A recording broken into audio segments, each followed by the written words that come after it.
العالمين يا ربنا لك الحمد كما ينبغي لجلال وجهك ولعظيم سلطانك والصلاة والسلام على سيد الأنبياء والمرسلين وعلى آله وأصحابه أجمعين لي خمسة نطفي بها حر الوباء الخاتمة المصطفى والمرتضى وابناهما والفاطمة أما بعد فأعوذ بالله من الشيطان الرجيم بسم الله الرحمن الرحيم لقد كان لكم في رسول الله أسوة حسنة لمن كان يرجو الله واليوم الآخر وذكر الله كثيرا اللهم صل على سيدنا ومولانا محمد وعلى آل سيدنا ومولانا محمد معدن الجود والكرم وعلى آله وأصحابه وبارك وسلم صلاة وسلاما عليك يا سيدي يا رسول الله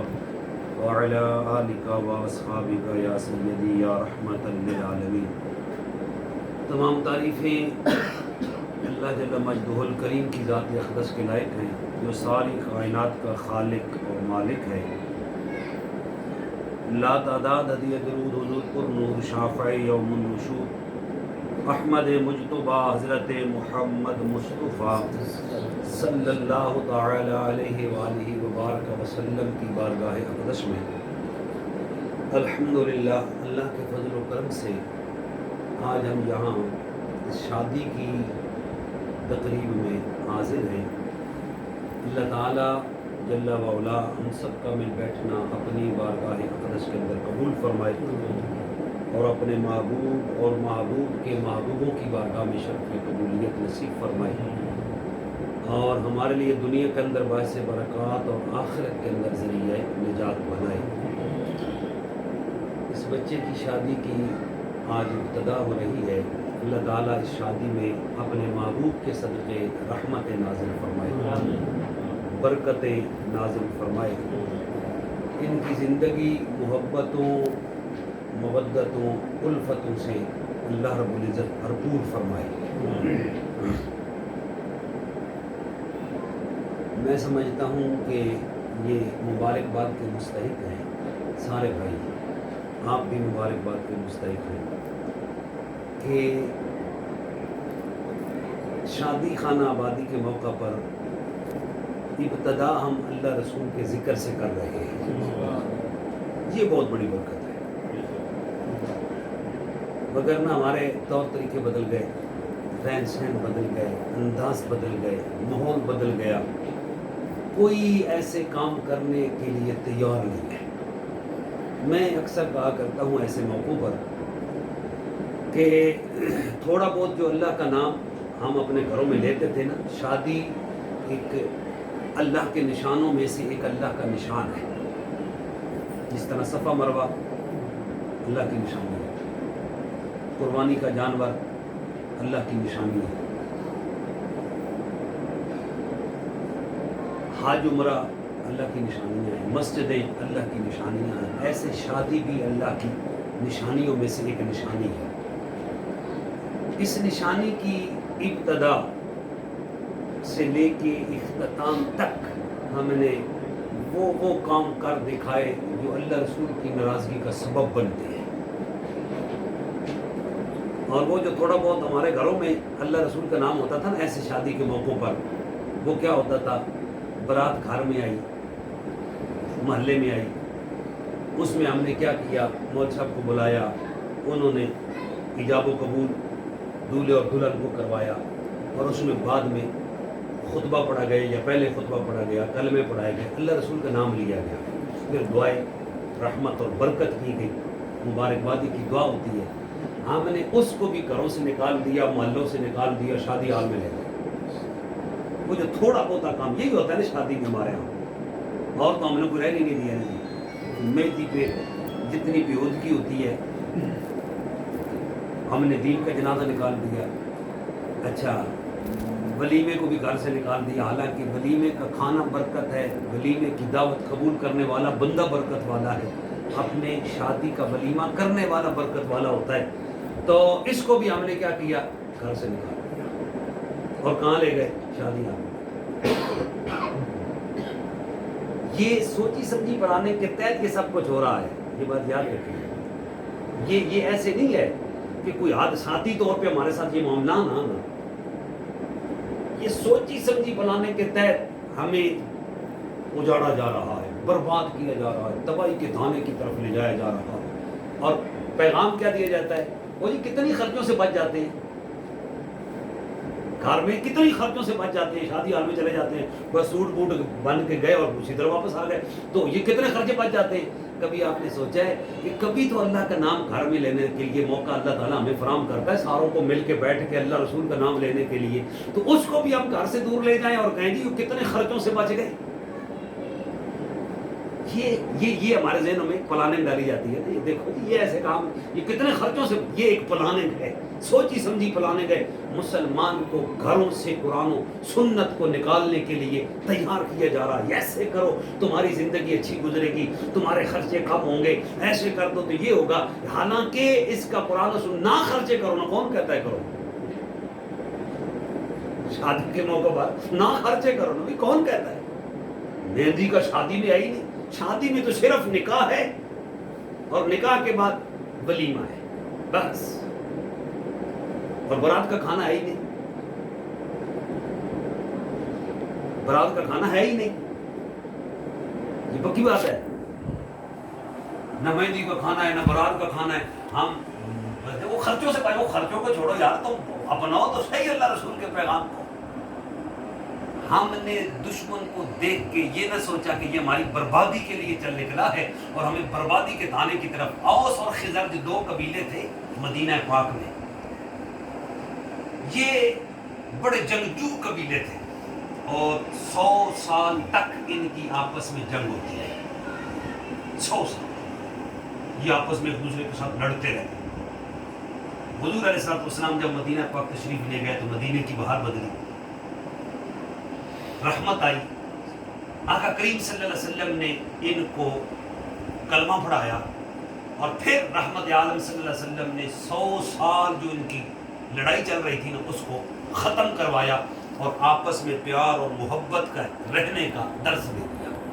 جب آقا کریم نے یہ درس دے دیا تو کافر تھا یہودی، یہ لڑتے تھے، یہودی پلتا تھا، یہ لڑتے تھے نا آپس میں تو یہودی پلتا تھا۔ کیسے کہ میں بھی ہتھیار لے کے میدان کارزار میں ہوں، آپ بھی میدان کارزار میں ہوں۔ یہودی کیا کرتا تھا کہ وہ ہمیں ہتھیار مہیا کرتا تھا، ہماری زمینیں رہن رکھتا تھا، ہم سے مال لیتا تھا، اس کا کاروبار چلتا تھا۔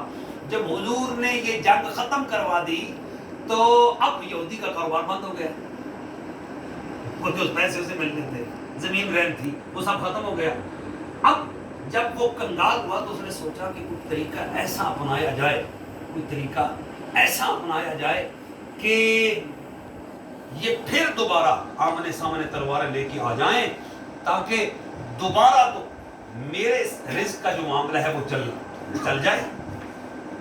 اس نے پلاننگ سوچی، میٹنگ بلائی، کیا کرنا چاہیے، کیا طریقہ ہونا چاہیے۔ آخر وہ اس طریقے پہ آیا کہ یہ بڑا بہترین طریقہ ہے کہ بندے تیار کرو۔ اس طرح ماشاءاللہ یہ نعت شریف پڑھ رہے تھے، آواز اچھی ہے، کلام اچھا تھا، ایسے لوگ تلاش کرو۔ انہوں نے ایسے لوگ تلاش کیے، ان کو کہا کہ تم اپنے آواز کا جادو ان دو قبیلوں پہ جگاؤ۔ نوجوان تیار کر لیے، منتخب کیے، تم اپنی آواز کا جادو ان کے پاس جا کے جگاؤ، انہیں جا کے شعر و شاعری سناؤ اور یہ خوش ہوں گے۔ انہوں نے سنانا شروع کر دیے۔ جب لوگ ان کو چاہنے لگ گئے نا، اوس اور خزرج کے دونوں قبیلے ان نوجوانوں کو چاہنے لگے، یار یہ اتنی اچھی آواز اور اتنی خوبصورت۔ اور پھر وہ کیا کیا کرتے تھے کہ اوس کے جو بڑے لوگ تھے، خزرج کے جو بڑے لوگ تھے جو جنگوں میں مارے گئے تھے، لڑتے لڑتے قتل ہو گئے تھے، ان کو ان کے قصے سنایا کرتے تھے شاعرانہ انداز میں۔ ہمارا فلاں بابا اتنا دلیر تھا، فلاں بابا اتنا بہادر تھا، اس کے تلوار چلانے کے جوہر ایسے تھے، وہ ایسا جنگجو تھا، یہ ایسی تعریفیں کرتے تھے۔ تو ان کی بات ان کے دلوں میں گھر کر گئی۔ جب گھر کر گئی تو اب یہودی نے آخری میٹنگ کی اور فائنل اپنا جو پروگرام نوجوانوں کو دیا، کہا جب تم جاؤ نا تو اب کیا کرو، ان کے پاس بیٹھو اور انہیں اپنا کلام سناؤ، اور جب یہ بالکل تمہارا کلام سن کے مدہوش ہو جائے نا، اس میں پھنس جائیں، بالکل گھر جائیں. پھر انہیں کہو کہ یار ہم کل بیٹھے تھے اوس قبیلے کے پاس, ادھر بات کر رہے تھے تمہارے فلاں بابے کی کہ وہ اتنا جناب جنگجو تھا, اتنا بہادر تھا, اتنا دلیر تھا. تو وہ کہنے لگے نہیں, ہمارا بابا بڑا دلیر تھا.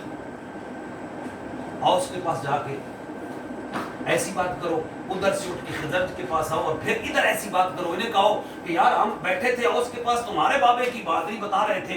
تو انہوں نے کہا نہیں, ان کا بابا کیا تھا, ہمارا بابا. حتیٰ کہ ایسے ایسے کرتے کرتے کرتے کرتے اپنے باپ کی کون کچھ سن سکتا ہے, کوئی برائی کوئی سن سکتا. جب وہ برائی نہ سن سکے گے تو وہ کہیں گے اچھا اب بھی وہ ہمارے باپوں کے متعلق, ہمارے باؤ اجداد کے متعلق ایسی باتیں کرتے ہیں. تو لہٰذا پھر ان کو تمہارا کیونکہ وہ قصہ سنایا ہوگا وہ شاعرانہ انداز بھی پسند ہوگا, اور پھر تم ایسی بات کرو گے تو وہ پھر دوبارہ ایک دوسرے کے سامنے آئیں گے اور تلواریں نکالیں گے اور لڑیں گے, تو ہمارا کاروبار چلے گا. حتیٰ کہ ایسے ہی ہوا کہ دونوں قبیلے پھر آمنے سامنے آ گئے. ایک صحابی نے یہ منظر دیکھا تو وہ بھاگے بھاگے آقا کریم کی بارگاہ میں گیا. حضور مسجد نبوی میں جلوہ گر تھے تو وہاں گئے, تو جب بندہ بھاگ کے جائے تو سانس چڑھا ہوتا ہے, پتہ نہیں چلتا بات کیا کرنی ہے. تو وہ او کرنے لگ گئے صحابی. حضور نے فرمایا کیا ہوا, کہ لگا او. حضور نے فرمایا بیٹھ, تسلی سے بیٹھ, بات کر, کیا ہوا. کہا وہ جو دو قبیلے ہیں نا اوس اور خزرج, وہ تلواریں لے کے پھر آمنے سامنے آ گئے. حضور علیہ السلام سننے کی دیر تھی, حضور نے آؤ نہیں دیکھی تو نہیں دیکھی, آقا کریم فوراً اٹھے.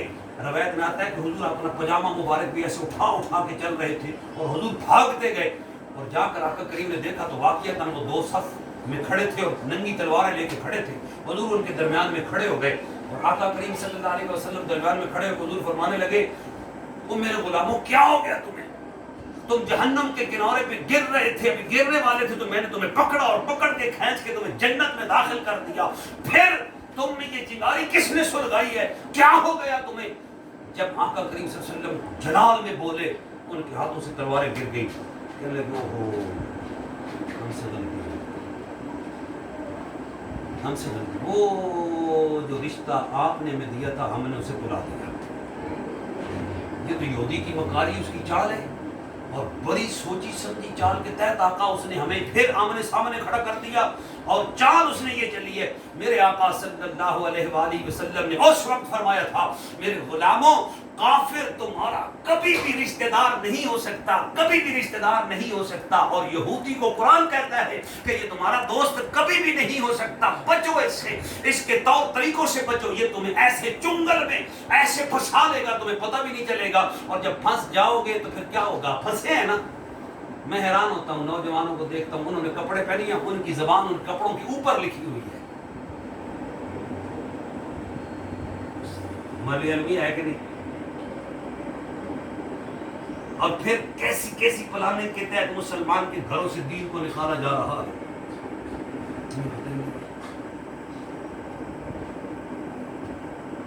آخر پوچھ تو ہوگی نہیں. ثم لتسألن یومئذ عن النعیم, اللہ سوال تو کرے گا, اللہ پوچھے گا تو صحیح. اس میں صرف یہ نہیں کہ مولوی مجرم ہے, نہیں, ہم سب مجرم ہیں, ہم سب مجرم ہیں. ہم نے کیا کیا, بس سور لگا کے جناب قوم کو تازہ تازہ باتیں سنائی اور پھر جناب بلے بلے ہو گئی اور پھر نکل گئے, پرواہ نہیں کی. آج ضرورت ہے, اس بات کی ضرورت ہے, ہمیں اللہ اور اس کے رسول کی طرف آنا پڑے گا. اگر ہم نہیں آئیں گے نا تو تسلی نہیں ہوگی. میں نوجوان کو دیکھتا ہوں, نوجوان کو, تو یہ اس عمر کا نوجوان جو ہے نا جی تڑپتا ہے کہ کسی نہ کسی طریقے سے ہمیں پھر اللہ رسول کے ذکر کے ساتھ جوڑا جائے. میں ابھی مسجد میں بیٹھا تھا, نماز عشاء پڑھ کے کچھ بیٹھے تھے, تو میں نے انہیں بات بتائی کہ ایک بچہ, میں نے پہلی مرتبہ ایسا واقعہ دیکھا ہے, اور جب ایسی چوٹ لگتی ہے تو بندے کو ہوش آتی ہے. جس دن بارش ہو رہی تھی اس دن کی بات ہے کہ ایک نوجوان میرے پاس آیا, مسجد کے گیٹ میں کھڑا تھا, تو وہ واش روم سے نکلا تو ٹوٹیوں پہ چلا گیا, ہاتھ دھوئے, اس نے واپس آیا تو واپس آ کے مجھے کہنے لگا استاد جی میں گل کرنا چاہتا ہوں. تو جی بیٹا بولو. کہنے لگا میری اصلاح کرو, مجھ میں ایک ویل ہے کہ میں نشے کا عادی ہوں, تو میں تنگ آ چکا ہوں, اس سے میں تنگ آ چکا ہوں, میری کو راہبری اور رہنمائی کرو. اس کا مقصد ہے کہ وہ اس سفر سے, اس منزل سے بیزار ہے, بچنا چاہتا ہے. کوئی نہ کوئی راستہ تو مہیا ہو, کوئی نہ کوئی راستہ ملے. اس لیے آج ہمیں ضرورت ہے جن لوگوں نے اللہ اور اس کے رسول کے ساتھ اپنے زندگی کو جوڑ کے رکھا نا جی, اللہ تعالیٰ نے انہیں ضائع نہیں کیا, اللہ انہیں برباد نہیں کرتا, اللہ انہیں ضائع نہیں کرتا. ہم نے رب رسول کے یہ جو دعوے کرتے ہیں نا کہ پتہ نہیں جناب حضور کی محبت تو ہم میں اس طرح آگئی کہ ہم سے بڑا عاشق کو نہیں ہے. ایسے ہی ہوتا ہے نا, بندہ کہتا ہے جی میں سب سے بڑا عاشق ہوں. ہر بندے کی کوشش ہے. میں کہا کرتا ہوں کہ نہیں, حضور کا عشق اتنا آسان نہیں ہے کہ بندہ کہے کہ ایک مولوی کی تقریر سنے یا ایک نعت خان کی نعت شریف سنے اور کہے جی بس حضور کی محبت بس پورا حق ہم نے ادا کر دی. یہ کیا حق ہے؟ یہ کیا حق ہے؟ صحابہ کی زندگیاں دیکھو کیسی زندگیاں تھیں. جب حضور سے وفا ہو جائے, محبت ہو جائے تو بندے کو تو کچھ نظر ہی نہیں آتا. کلمہ جب پڑھ لیا ہے نا جی, کلمہ پڑھنے کے بعد اب سر کے بالوں سے لے کے پاؤں کے تلووں تک بندے پر کس کی حکومت ہوتی ہے جی؟ کس کی ہوتی ہے؟ بولو ذرا. ناراض ہو گیا, ناراض ہو گیا. نہیں بھائی ناراض نہیں. اللہ اور اس کے رسول کی حکومت ہے. مسلمان ہے نا, کلمہ پڑھ لیا, اب اپنی مرضی سے کپڑے پہنو گے؟ نہیں, اپنی مرضی سے پہن سکتے ہوتے تو پھر ہم ریشم پہنتے نا. اپنی مرضی سے پہن نہیں سکتے. اپنی مرضی سے کھانا کھاؤ گے؟ اپنی مرضی سے پانی پیو گے؟ نہیں. اپنی مرضی سے کھاؤ پیو گے نہیں, اٹھ بیٹھ نہیں سکتے, سو نہیں سکتے, کچھ نہیں کر سکتے. خیال آئے گا. کیوں؟ کلمہ پڑھنے کے بعد بندے کے جسم پہ حکمرانی بندے کی نہیں رہتی, مسلمان کی حکمرانی رہتی نہیں ہے, اللہ رسول کی حکمرانی آ جاتی ہے. جب اللہ رسول کی حکمرانی آ جاتی ہے تو پھر ہم کو مانتے کیوں نہیں,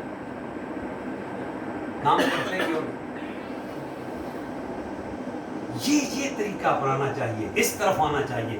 یہ داتا صاحب رحمۃ اللہ علیہ, جو بندہ رسول اللہ کی تابعداری کرتا ہے نا, حضور کی وفا میں زندگی بسر کرتا ہے, وہ بندہ مایوس اور محروم رہتا نہیں ہے. امام احمد بن حنبل کتنا بڑا نام ہے, فقہ کے 4 امام ہیں نا, امام اعظم ابو حنیفہ, امام شافعی, امام مالک اور امام احمد بن حنبل. امام احمد بن حنبل ابھی نوجوان تھے, بچے تھے, یعنی کہ علم کی طرف چلے نہیں تھے, تو سخت گرمی تھی. دوست بیٹھے تھے, دوپہر کا وقت تھا, کہنے لگے یار نہر پہ نہانے کے لیے جائیں. ندی ہوا کرتی تھی, نہر پہ نہانے کے لیے جائیں. تو کہا چلو بھائی. کہتے نوجوانوں کے ساتھ چل پڑا.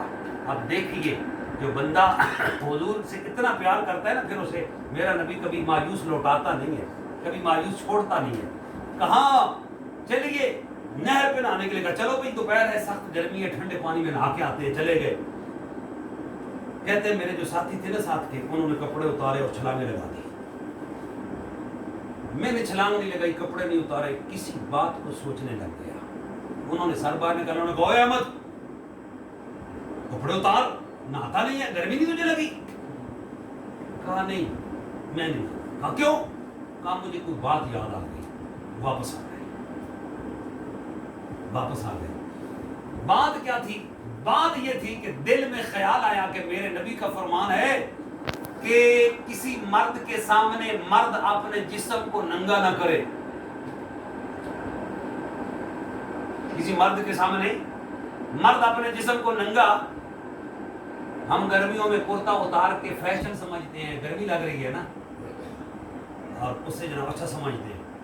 تو کہتے ہیں کہ حضور کی حدیث ہے کہ مرد یا عورت کسی کے سامنے اپنے جسم کو ننگا. یہ صرف 70 کی بات نہیں ہو رہی, سارے جسم کی بات ہو رہی ہے. صرف شرمگاہ ڈھانپنے کی بات نہیں ہو رہی, سارے جسم کی بات ہو رہی. حضور کی حدیث ہے, آقا کریم صلی اللہ علیہ وسلم نے فرمایا. اور پھر امام احمد بن حنبل نے مسند احمد میں اس روایت کو نقل کیا ہے کہ آقا کریم صلی اللہ علیہ وسلم نے فرمایا کہ مرد ہو عورت ہو کسی کے سامنے وہ شرعی عذر کے علاوہ جسم ننگا نہیں کر سکتا. شرعی عذر ہو سکتا ہے, تکلیف ایسی ہو کہ اسے ڈاکٹر کو اپنے معالج کو وہ حصہ دکھانا پڑے, تو وہ تو ایک شرعی عذر آ گیا. وکرنا کو کسی کے سامنے اپنے جسم کو ننگا نہیں کر سکتا. امام احمد بن حنبل کہتے ہیں میں ابھی امام نہیں بنا تھا, ابھی بچہ تھا, تو یہ سمجھ کے کہ حضور کی حدیث ہے واپس آ گیا. میں نے کپڑے نہیں اتارے, نہایا نہیں, گرمی برداشت کر لی, واپس آ گیا. واپس آ کے رات کو سویا تو میرے آقا خواب میں تشریف لے آئے. حضور نے فرمایا احمد ہم تجھے عنقریب وقت کا امام بنانے لگے ہیں، زمانے کا امام بنانے لگے ہیں۔ عرض کی لجپال کون سا عمل پسند آ گیا جس عمل کی وجہ سے آپ مجھے زمانے کا امام بنانے لگے ہیں؟ تو فرمایا تو نے میری حدیث پر کیا عمل، جسم کو ننگا نہیں کیا، ایک حدیث پہ عمل کیا، ہم زمانے میں تجھے ایسا بنا دیں گے کہ لوگ قیامت تک تیرا نام لیتے رہیں۔ ایک سنت سے پیار ہو جائے، ایک سنت سے پیار ہو جائے، ایک سنت سے پیار ہو جائے۔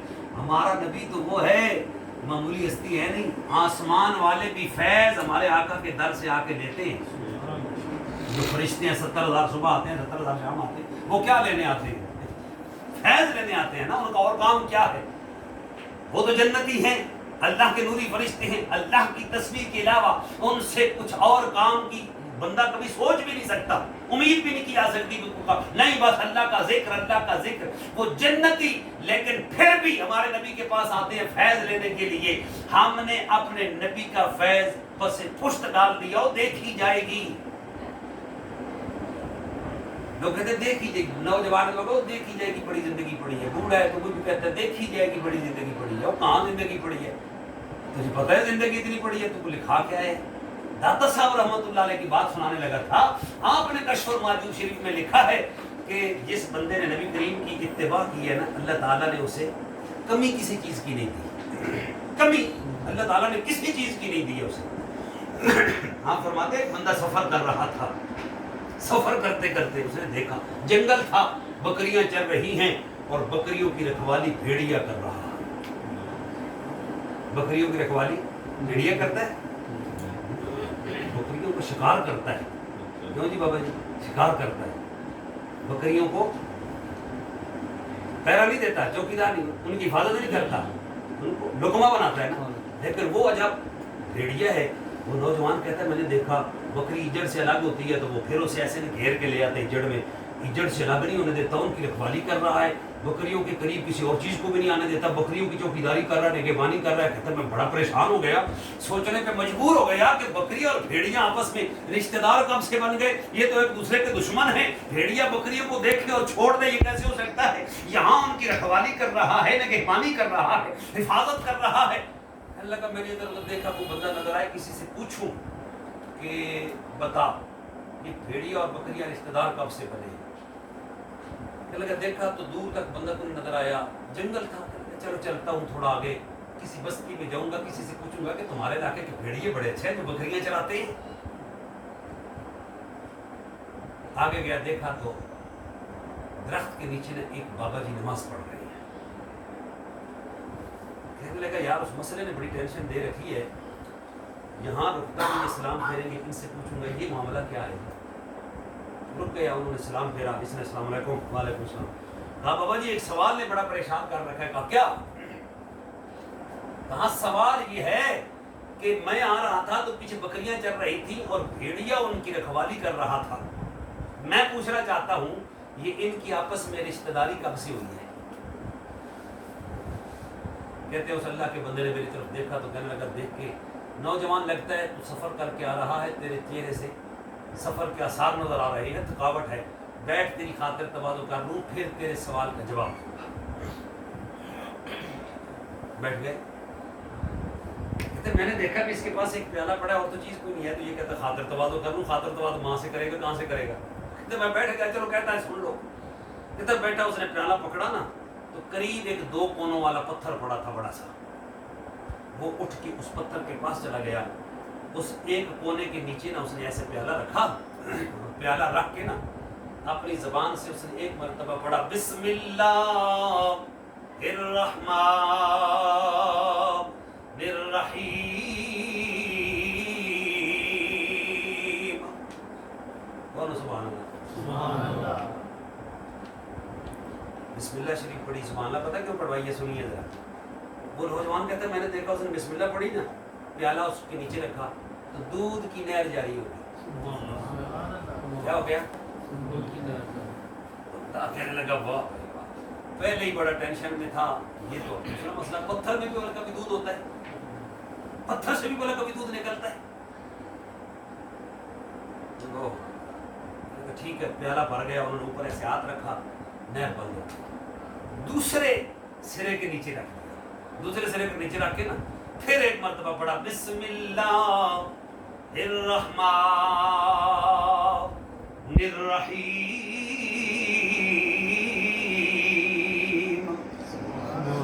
کہتے ہیں شہد جاری ہو گیا. کیا جاری ہو گیا؟ جتنا ضرورت اور ڈالا, اوپر ہاتھ رکھا, بند ہو گیا.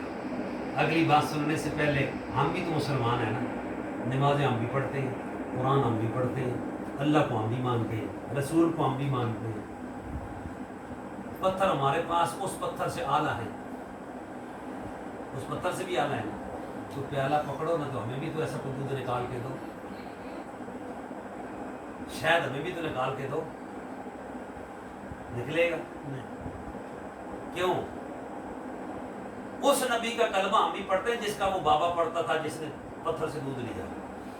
ہم بھی اسی نبی کا کلمہ پڑھتے ہیں اور کسی کا نہیں. اسی اللہ کو مانتے ہیں جس کو وہ مانتا تھا. فرق کیا ہے؟ انہوں نے مانا ہے, ہم نے مانا نہیں. انہوں نے مانا ہے نا, ہم نے مانا ہی نہیں. اب وہ کہنے لگا بابا جی پہلے تو ایک مسئلے نے بڑا پریشان کر رکھا تھا, اب یہ دوسرے دو مسئلے اور ٹینشن والے آ گئے. پتھر سے شہد اور دودھ والا کیسے نکلتے ہیں؟ اور پی بیٹھ کے اللہ کا نام لے, تیرے تینوں سوالوں کا جواب تجھے مل جائے گا. بیٹھا, وہ کہتا میں نے پیا بسم اللہ پڑھ کے, بڑا لذیذ تھا, بڑا ہی لذیذ تھا, بڑا ہی لذیذ تھا. پیٹ بھر گیا, تھکاوٹ اتر گئی اور ذہن بھی فریش ہو گیا. میں نے کہا بابا جی اب بتاؤ بھیڑیا بکریوں کی رکھوالی کیسے کرتا ہے؟ پتھر سے آپ نے دودھ اور شہد کیسے دیا؟ تو کہتے ہیں اس اللہ کے بندے نے تینوں سوالوں کا ایک ہی جواب دیا. کہا بندے میرا کوئی کمال نہیں, میرا کوئی کمال نہیں, یہ کمال رسول اللہ کی اتباع کا ہے. جب سے میں نے اپنے رسول کی تابعداری کی ہے, اللہ نے بھیڑیا میری بکریوں کا رکھوالا بنا دیا ہے. جب مجھے بھوک اور پیاس لگتی ہے, دودھ سے اور پتھر سے دودھ بھی لے لیتا ہوں, شہد بھی لے لیتا ہوں. سارا دن اور رات بیٹھ کے یہاں اللہ اللہ کرتا ہوں اور کام کوئی نہیں ہے. کہنا پڑے گا ہے رحمت کے بادل کرم کی گھٹائیں.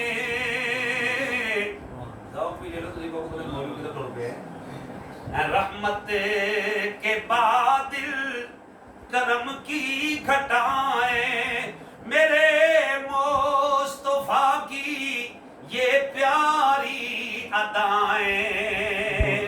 رحمت کے بادل کرم کی گھٹائیں, میرے مصطفیٰ کی یہ پیاری ادائیں.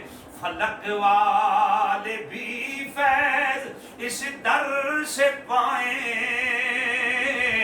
فلک والے بھی فیض اس در سے پائیں. فرش والے بھی ان پہ قربان جائیں. نعرہ تکبیر, نعرہ رسالت. ہم کسی اور کو تو تب دیکھیں نا جو ہمارا نبی ایسا ہو نا.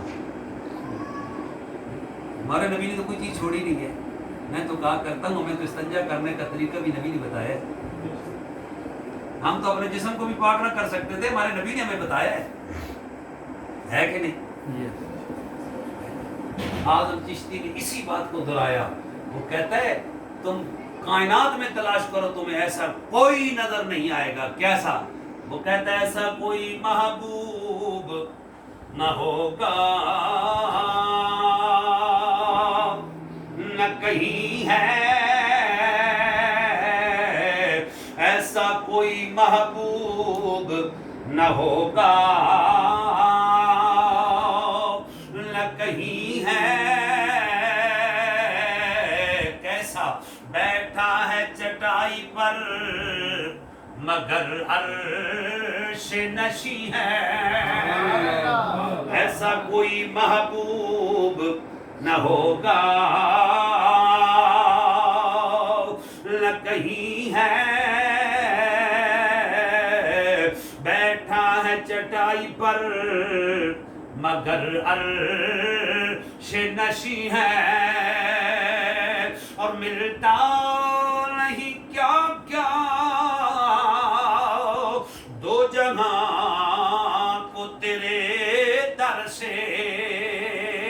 ملتا نہیں کیا کیا دو جہاں کو تیرے در سے ایک لفظ نہیں ہے جو تیرے لب پہ نہیں ہے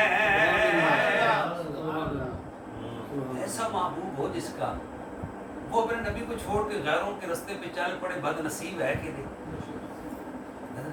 یہ ہمارا جو آرمی کا چیف ہے یہ اگر جناب انڈیا کے چیف کی وردی پہن کے ہیڈ کوارٹر جی ایس کو چلا جائے اس سے داخل ہونے دیں گے کیوں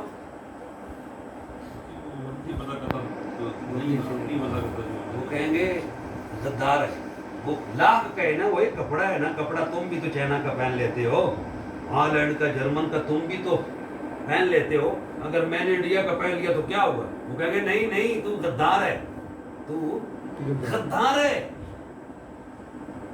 وہ اس جسم سے اللہ سوال کرے گا نبی پوچھے گا یہ تبلیغی جماعت کا ایک مولوی ہے مولوی زکریا اس نے کتاب لکھی ہے داڑھی کا وجوب اس کے اندر اس نے بات بڑے پردے کی لکھی ہے کمال کی بات لکھی ہے سنیے وہ کہتا ہے وہ مسلمان مرنے کے بعد جب قبر میں جائے گا لوگ تجھے سارے چھوڑ کے واپس آ جائیں گے ساتھ تو کوئی نہیں جاتا نا کہ کوئی جاتا ہے اکیلے ابا جی ہیں امی جی ہیں بیٹا جی ہیں بیوی جی ہیں بیٹی جی ہیں بھائی جی ہیں کوئی بھی ہے مٹی ڈالو اور واپس آ جاؤ کوئی پوچھتا ہے تیرے ساتھ کیا ہو رہا ہے کوئی پوچھتا ہے نہیں 2 دن یاد کریں گے 4 دن یاد کریں گے بس ختم بھول جائے گی ذہن کی تختی سے اس کا نام مٹ جائے گا پتہ ہی نہیں اب میرے باپ کا باپ تھا اس کا بھی باپ تھا اس کا بھی باپ تھا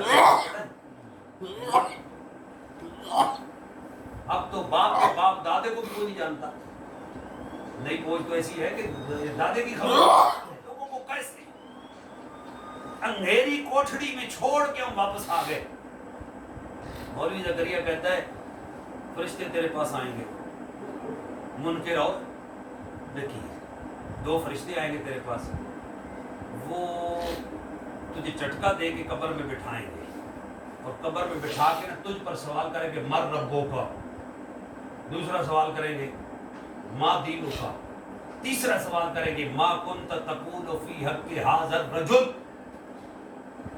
پہلا سوال تیرا رب کون ہے تیرا دین کیا ہے تیسرا سوال ہوگا یہ جو سامنے تیرے خوبصورت چہرے والا کھڑا ہے اس کے متعلق تو دنیا میں کیا کہتا تھا دنیا میں کیا کہتا تھا مولوی زکریا کہتا ہے وہ بندے اگر فرشتے جب